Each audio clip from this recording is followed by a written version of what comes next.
Hello my crafty friends! Today I am sharing a card with Karen Burniston's new release. I'm going to show you the card and then we can go over some of the details. So this is an accordion card. And I also decorated the back side.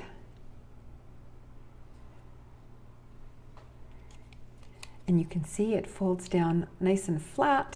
And it will fit in a number 8 or a 6 3/4 inch envelope for mailing. I'm actually filming this in mid-March and I don't have the details at this point as to when the release will be, etc. But by the time I'm sharing the video, I will have that information and I'll link it in the description box below, as well as more details on my blog, which is also linked in that description box below. This one is the Landscape Rectangle Accordion, and it is sized as a mini slimline. Oh, it's a big plane going over, sorry for the noise.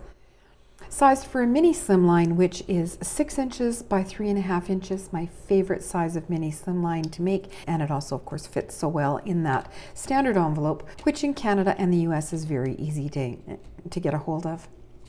Some of the other new products that I used are the Flutter Charms. So the bee and the beehive come with the Flutter Charms, and then also the mini alphabet and numbers set. So there's a small alphabet with shadow, so that's kind of fun as well. These are one of the border blends. I believe it's Border Blends Party. I have it linked on my blog, and I added that as well. Since most of my cards start with the pattern paper, let's start there for the details. And that is this 6x6 pattern paper from Echo Park called Summer. This was a gift from a friend, and I just happen to already have the sticker book and the ephemera pack. So all in the summer line from Echo Park. Echo Park had a sale, I think it was in February, so I bought a couple of sticker books and ephemera packs because I used so many of them in my card making, and it was a great deal. So I was thrilled to get matching papers, and that's the papers that I used here. Now the rectangle is designed for 2 long panels, but it comes with all the dies to make 2 short panels. So her idea was that you can get the look of a 4-panel accordion with just the work of the 2 panels. But of course you can also decorate that as a single unit, and I've actually made several more of these cards. I'm in love with this die set, and you can add something large to this side because it doesn't actually pivot inside the card. So you can add something larger and not worry about it catching as you open the card. So that's going to be a fun feature to use. Now on these ones, I did use the die as intended on this one with the extra little labels on it. On the back side, I just decorated them as single units, and I used another new die set. I'm so excited about these ones too. These are the short rectangles crosshatch, which are sized for mini slimlines. And there's alternating crosshatch straight edge. There's also a stitched edge, a pierced edge. It's going to be an awesome die set. As I said, the bee, the honeycomb, that's from the new Flutter Charms. There's also a dragonfly. I've got a couple of cards already made with the dragonfly.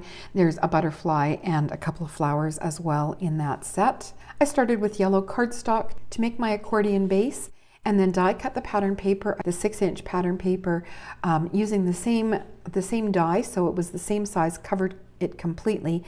And then I just used a trimmer and I just trimmed down those edges so that I would have a fairly even border all the way around.